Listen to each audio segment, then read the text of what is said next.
Every human being is handed a gift at birth, perhaps the only true equality we ever possess, and that gift is the ability to choose.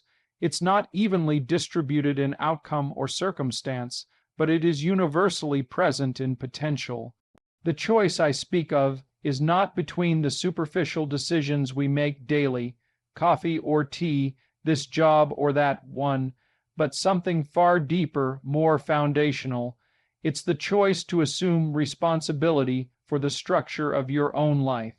It's the decision to orient yourself toward what is meaningful, not merely what is expedient. This choice, while universal in access, is applied by very few. Why? Because it is heavy, because it demands sacrifice, because it requires you to stop blaming the world, your upbringing, your genetics, the government, your boss, or the economy. It insists that you look at the chaos of your own life and admit, with brutal honesty, that much of it is your own doing, or worse, your own refusal to do. It is an uncomfortable truth, but a necessary one. We are not static creatures. We are not leaves blown by the winds of chance. We are agents of our own becoming. You can watch your life spiral downward, and you can also decide to reverse that spiral. You can clean your room, as the archetypal metaphor goes. You can take a single corner of your chaotic world and make it better, more ordered, more meaningful. And in doing so, you begin to reclaim agency over your existence. But that reclamation is not passive. It must be seized, and that seizing comes at a cost. Most people do not want to pay that price, not because they are inherently weak, but because they are afraid. Afraid of responsibility, afraid of failure, afraid of realizing that the voice in their head that whispers you're meant for more is not lying, and that if it's not lying, then the failure to live up to it is a kind of moral corruption. When you recognize that you could be more than you are, and you choose not to be, you are no longer innocent. You become complicit in your own decline, and that is a terrible realization. The choice, then, is not merely to do more or try harder. It is a spiritual decision. It is the decision to live as if your actions matter, as if your words carry weight, as if your future is being built, brick by everything you do and everything you avoid. And in truth it is. Every moment you delay acting on your potential, the less of that potential will remain when you finally decide to act. Time does not wait. Opportunity does not knock forever. The path narrows as you age, not wider, but smaller. And the window for becoming who you could be begins to close.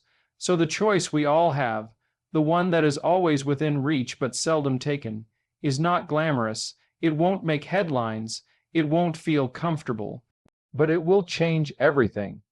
The decision to take responsibility for your life, fully and without excuse, is the first step in transforming chaos into order. It is the beginning of maturity, the beginning of meaning.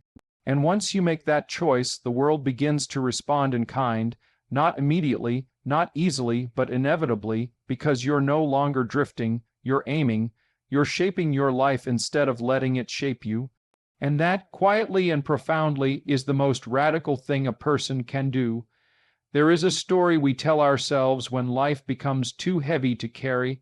It's subtle, seductive, and corrosive. It sounds like, "There's nothing I can do." This is the illusion of helplessness. It masquerades as truth, but it's a lie, one we repeat so often that it starts to feel like reality. It gives us a convenient out, a way to explain why we haven't changed, why we've allowed chaos to accumulate, why our potential has gone unfulfilled.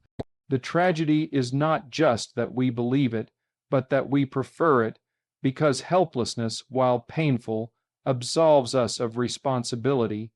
If nothing can be done, then nothing is required of you.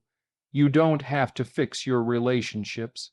You don't have to confront your failures. You don't have to change your habits or discipline your mind or look hard at the truth. You just endure, you survive, you suffer quietly and tell yourself it's because of fate or trauma or some fixed limitation that others don't have to deal with. That narrative becomes your shield, But like all shields, it also becomes a cage. What we often fail to see is that helplessness is rarely real in the way we experience it. Of course, there are things beyond our control. No honest philosophy would deny that. But there is always something within our control, always. Even in the darkest circumstances, we still get to decide how we orient ourselves toward the suffering. We can choose resentment, bitterness, withdrawal, or we can choose courage, clarity, and action. That's not motivational fluff, it's the deep, difficult truth about being human, and it's precisely why this illusion is so dangerous. It denies us access to the very thing that makes life bearable, meaningful, and even beautiful: our agency. Modern life, in many ways, reinforces this illusion. It encourages us to see ourselves as victims of systems, of ideologies, of economics, of identity. While it's true that these forces shape our environment, they do not define our spirit. But we forget that.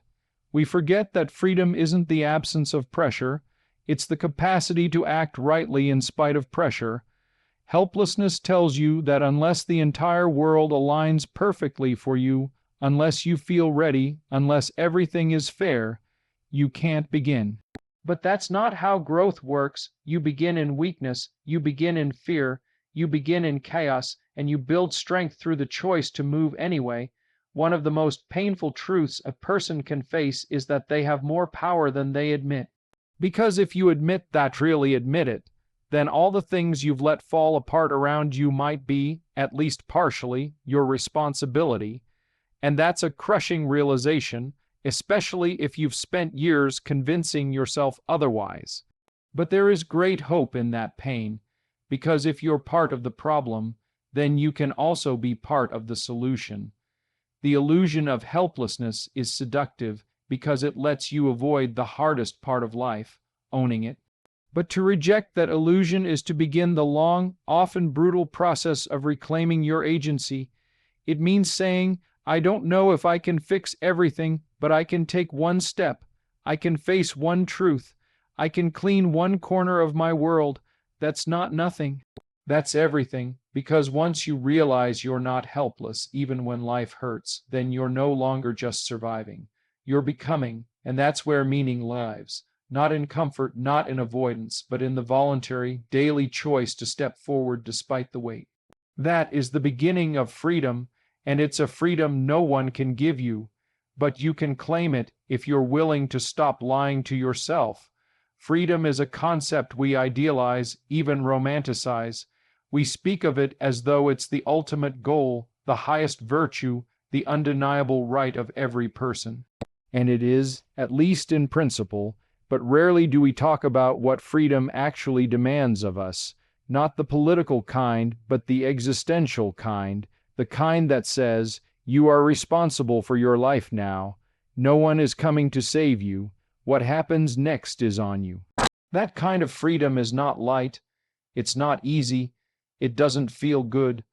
In fact, it's terrifying, because the moment you accept that you are free, truly free, is the moment you realize that there's no one left to blame. This is the psychological burden of freedom, the weight of knowing that your actions, or your inactions, shape your destiny. It sounds noble until you try to live it, until you wake up one morning and realize that you are exactly where your choices have led you. That the state of your relationships, your health, your work, your inner life, they didn't just happen to you. You built them, or you neglected them, or you ignored the signs, and now here you are. That realization can crack a person wide open, because it strips away the comforting illusion that life is something that happens to us, rather than something we shape every day. The burden of freedom lies in the confrontation with potential. If you are free, then you are not fixed. And if you are not fixed, then you are capable of more than you are now. That means that every excuse you've made for not becoming that person begins to dissolve. The idea that you're too broken, too late, too overwhelmed, too unlucky, these all become insufficient, because freedom doesn't care about your narrative. It simply asks, what will you do now? And doing something, really doing something, requires sacrifice. It requires discipline. It requires facing the chaos within you and forging some kind of order. That's the paradox. Freedom doesn't mean doing whatever you want, whenever you want. That's chaos. True freedom means willingly submitting to a higher order, a deeper meaning, something worth suffering for. It's the freedom to aim your life at something transcendent, and in doing so, become the kind of person who can bear the responsibility that freedom demands. Most people don't want that kind of freedom. They want comfort with the appearance of autonomy. They want the option to choose without the consequence of choosing poorly. They want success without sacrifice, identity without responsibility, and love without commitment. But freedom without responsibility is hollow. It's not empowering, it's paralyzing. When everything is possible, nothing feels real. When no one tells you who to be, you are left alone to answer a question most people spend their lives avoiding: who am I, really? This question haunts the modern soul, because we live in a time where external restrictions are lower than ever, yet anxiety, depression, and despair are rising. Why? Because freedom without guidance is a burden too heavy for the unprepared. Without a structure, without a path, without something to aim at, people drift, they numb themselves, they chase distractions, they shrink their lives to avoid the full weight of that freedom pressing down on them. But if you're willing to carry it, if you're willing to stop pretending that freedom is only about choice and begin to see that it's really about responsibility, then something incredible happens. You stop living by accident. You start building your life with intent, slowly, painfully, yes, but also with meaning, because only those who accept the burden of freedom can ever truly become who they were meant to be. There are few things more haunting than unrealized potential. Not because it's loud, not because it causes immediate suffering, but because it lingers quietly in the background of a life half lived. It's the echo of what could have been, had you tried harder, been more honest, taken more risk, confronted more fear. Potential isn't a guarantee, it's a responsibility, and when you ignore it, when you let it sit unused, it doesn't just disappear, it rots, slowly, painfully, and you feel it, whether you admit it or not. Most people carry within them more than they'll ever express, more skill, more intelligence, more creativity, more strength, but most of that will never see the light of day. It will stay dormant, buried under distraction, excuses, and fear. That is the tragedy, not that people aren't capable, but that they refuse to confront what they could become, because becoming demands pain. It demands sacrifice. It demands that you trade the comfort of who you are today for the terror of who you might be tomorrow. Potential comes with obligation. The moment you sense that you could be more, do more, offer more, you are faced with a choice. You either step up and take on the responsibility of that realization, or you back away and numb yourself to its presence. And most back away, not because they are weak, but because it's terrifying to fail trying. It's easier to say, I could have, but I didn't, than to try with all your heart and still come up short. At least then you can protect your ego. You can cling to the idea of who you might have been without ever testing it against reality. But that protection is a lie, and the cost of maintaining it is your life. A life lived beneath your capacity. A life where you stay small, not because you are small, but because you chose not to grow. And over time, that choice accumulates. It compounds. You feel it when you wake up and you dread the day. You feel it in the resentment that builds toward those who dared to try. You feel it in the quiet moments when the distractions fade and you're left alone with the weight of your own potential, untapped, untested, unmet. We often think that the worst pain is failure, but that's not true. The worst pain is knowing you never tried, because at least failure brings growth. It brings feedback. It brings transformation. But refusing to try brings only regret. And regret, when it's for a life not lived fully, is a weight far heavier than any failure. It crushes slowly. You don't notice it at first. But one day, you look in the mirror and realize that you've become a stranger to your own dreams. This is why untapped potential is not neutral. It's dangerous. It corrupts, it poisons the soul. It fosters envy, bitterness, and despair. When you deny your potential, you begin to resent the success of others. You start to convince yourself that life is rigged, that effort is futile, that meaning is a myth. But deep down, you know that what's really happening is this: you abandoned the path, you turned away from the burden of becoming, and now you're paying the price, not in punishment, but in the emptiness of what might have been. There is a way out of that, but it's not comfortable. You have to turn around, you have to pick up the pieces, you have to aim again, at something difficult, something worthy. You have to listen to that voice inside that says, "You're meant for more." And instead of silencing it, you obey it. One small act at a time, that's how you redeem the tragedy. That's how you begin to transform potential into reality, not all at once, but daily, with humility, with courage, with the unshakable belief that the worst thing you can do with your life is nothing. Life, by its very nature, begins in chaos. We enter a world we don't understand, with instincts we can't control, and emotions we can't name. Chaos is the default state, the natural entropy that surrounds us and lives within us. And for most, it never truly goes away. It waits just beneath the surface, ready to unravel everything the moment you stop paying attention. The mistake people make is thinking that chaos is something external, something out there to be avoided. But the truth is more unsettling. The real chaos is inside, and if you don't confront it, if you don't bring it into order, it will consume you. Bringing order to chaos is not merely a practical task, it is a moral one. It is the responsibility of every individual to take the disarray of their own existence and structure it, to create meaning where there was once only noise. But that task is anything but easy. It starts in small, humiliating ways.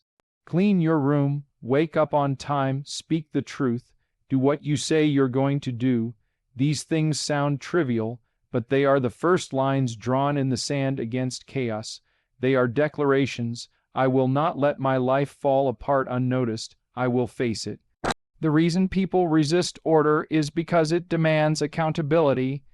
When you put things in order, you see where you've been failing. You notice the mess, not just the physical one, but the psychological one. The unfinished conversations, the resentments you've been carrying, the addictions you've been feeding, the responsibilities you've been dodging. Order doesn't just tidy the world, it exposes you to it. And that exposure hurts. It's far easier to stay buried in distraction, to live a scattered life, to convince yourself that you're just figuring things out as the years quietly slip away. But those who dare to face the chaos and begin imposing order upon it begin to change. Not because their circumstances are suddenly better, but because they are. They become the kind of person who acts rather than reacts, who builds rather than complains, who leads not with arrogance, but with clarity. And what's more, order breeds competence. Competence breeds confidence, and confidence becomes a weapon against the uncertainty of existence. There is a deep psychological reward to confronting chaos and turning it into something structured. It mimics the ancient act of creation, the human impulse to turn the wild into the livable, to name the unnameable, to shape something raw into something purposeful. That's what we do when we clean our spaces, write our thoughts, set routines, make commitments, or build families. We are taking the swirling mass of chaos and forming it into a world we can not only survive in, but thrive in. But order isn't permanent. It must be maintained, renewed, protected. Leave anything unattended long enough and it returns to disorder. Your body, your mind, your home, your relationships. That's the price of existence. You don't get to rest forever. You don't get to put your life in order once and assume it will stay that way. You must be vigilant. You must be willing to confront the creeping edges of chaos every single day, and yet, in that confrontation is where purpose lies. Because when you impose order, not tyranny, but structure, you create the conditions for freedom. You give yourself the strength to handle more, to aim higher, to take on greater responsibility. And with that, the chaos that once threatened to destroy you becomes the very material from which you build a life of substance. That is the paradox. From chaos comes growth, from structure comes freedom, from discipline a deeper sense of peace, and the choice is yours. Each day, efface the disorder within and begin, once again, to bring it into order. Not because it's easy, but because it's necessary. There's a dragon in your life.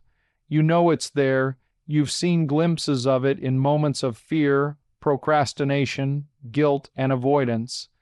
It guards the very thing you need most: growth, truth, transformation.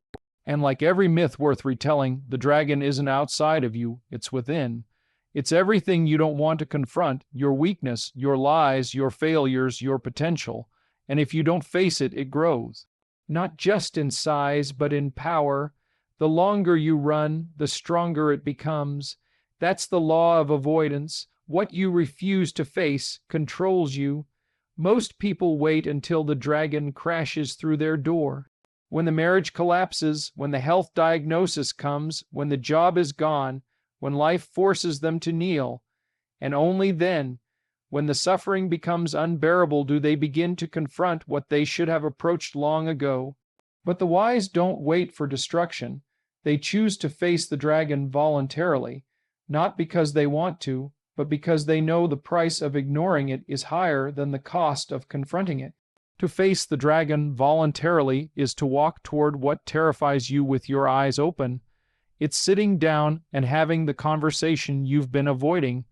It's admitting that you've been lying to yourself, to others, and taking steps to correct it.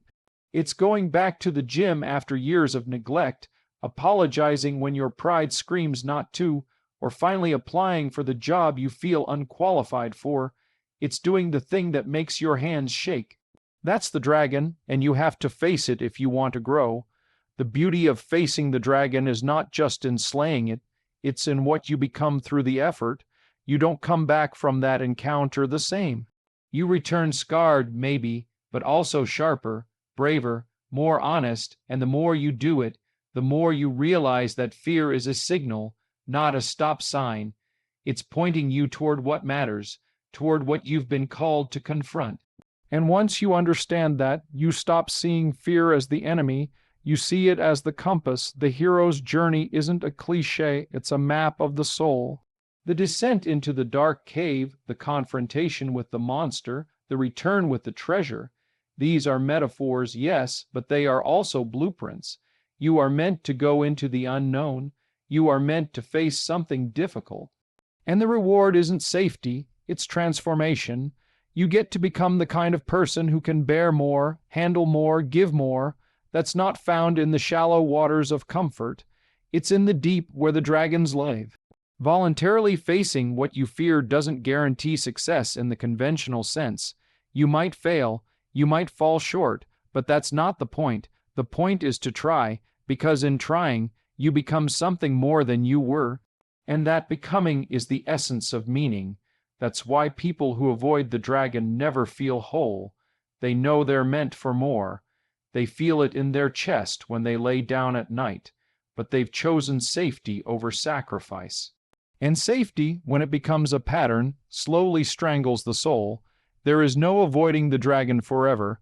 It either devours you in the dark or you confront it in the light. One path leads to resentment, stagnation, and regret. The other leads to courage, integrity, and self-respect. And while no one can walk that path for you, everyone has the choice to begin right now, not when it's easy, not when it's comfortable, but when it's necessary.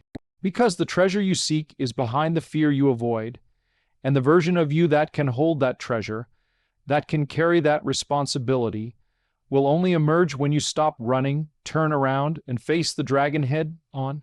Every single day, without fail, you are presented with a quiet, often invisible choice: move forward or stay the same. It doesn't come with alarms or fanfare. It doesn't announce itself as life changing. In fact, it usually shows up in the most mundane of moments, when your alarm goes off and you're tempted to hit snooze, when you feel the impulse to lie instead of telling the uncomfortable truth, when the chance to avoid responsibility disguises itself as taking a break. That's the battleground. Not some grand heroic scene, but the small, repeated decisions that quietly shape your life. And the terrifying part is, no one will stop you from making the wrong choice. No one will pull you back from the edge of mediocrity. No one will rescue you from the slow decay of your own neglect. You are free. That is both your burden and your privilege. The choice to improve, to grow, to become is yours alone. And that choice, though simple, is not easy. Because choosing to move forward means choosing discomfort. It means choosing to stretch yourself, to endure criticism, to face failure, to do the hard thing even when no one is watching. But here's the thing most people don't realize: not choosing is still a choice. It's the choice to stay stagnant, to avoid challenge, to keep circling the same patterns of behavior, hoping something will change on its own. That choice has a cost, one that compounds over time. Skip enough workouts, and your body reflects it. Avoid enough hard conversations, and your relationships hollow out. Tell yourself enough small lies, and your identity fractures. No one decides their way into misery all at once. It's always a series of tiny surrenders. The people who build meaningful lives aren't lucky. They aren't special. They've simply learned to honor the daily decision, to wake up and ask, what kind of person am I becoming with this action? Not in a perfectionist, neurotic way, but in a deliberate, honest one. Because they understand that character is forged in repetition, that integrity is not a mood, but a habit, that excellence isn't a talent, it's a direction, followed day after day, especially when it's hard. And it is hard. You will want to quit. You will rationalize why it doesn't matter today. You will hear the voice in your head saying, it's just one time. And sometimes that voice will win. You're human. But the question isn't whether you'll slip. The question is whether you'll return, whether you'll re-choose the path, even after failure, even after doubt, even after the spark fades, and all that remains is the grind. That's when it counts most, when it's not exciting, when it's just you and the choice. Again, what separates the meaningful life from the wasted one is not dramatic moments of revelation. It's quiet perseverance. It's ordinary courage. It's waking up on the 100th day or the 1,000th and choosing again. I will try. I will speak truth. I will aim higher. That choice, repeated daily, carves a path through the chaos. It aligns you with something higher than comfort. It earns you the right to respect yourself, and there is no substitute for that. You are not at the mercy of fate. You are not defined by what has happened to you or by the mood you woke up with. You are defined by the choice you make right now, and you will be defined by that choice tomorrow and the next day and the next. So choose wisely, not once, but every day, because that is where power lies. In the repetition, in the resolve, in the willingness to say, this moment matters. I will not waste it.